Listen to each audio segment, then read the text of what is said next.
quel est le but de son voyage. Il est attendu en Allemagne, à la cour princière de Dresde, mais en route, il décide de s'arrêter en Autriche, à Vienne, où il loge dans une modeste maison près de la porte de Carinthie. Sa santé s'est beaucoup altérée et c'est là que la mort vient le surprendre à 63 ans.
Vivaldi fut inhumé le 28 juillet 1741 au cimetière de l'Hôpital, qui est le cimetière des pauvres.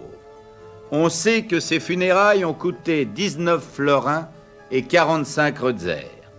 Pour cette modeste somme, il eut droit à une sonnerie de cloche, à 6 porteurs de civières et à 6 enfants de chœur.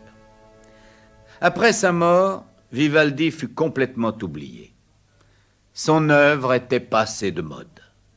Pendant près de 2 siècles, celui qui fut l'un des plus grands compositeurs de concertos, l'un des modèles de Jean-Sébastien Bach, l'un des maîtres de la musique descriptive, ne fut plus qu'un nom dans les dictionnaires de musique.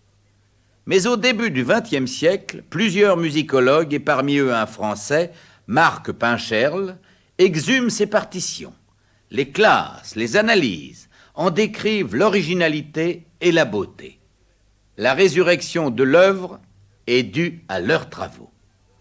Pourtant, elle n'est vraiment survenue pour le grand public qu'à partir du disque micro-sillon qui a considérablement contribué à la connaissance de la musique du passé.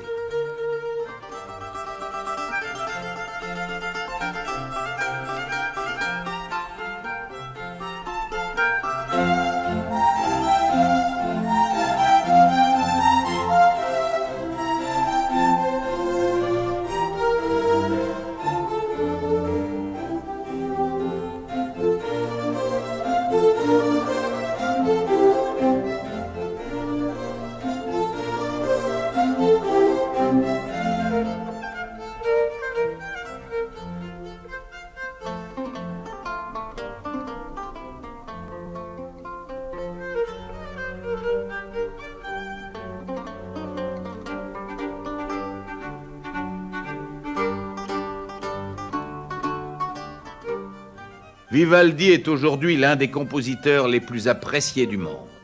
Il a pris la place qu'il méritait auprès de Bach, de Haendel, de Haydn, de Mozart.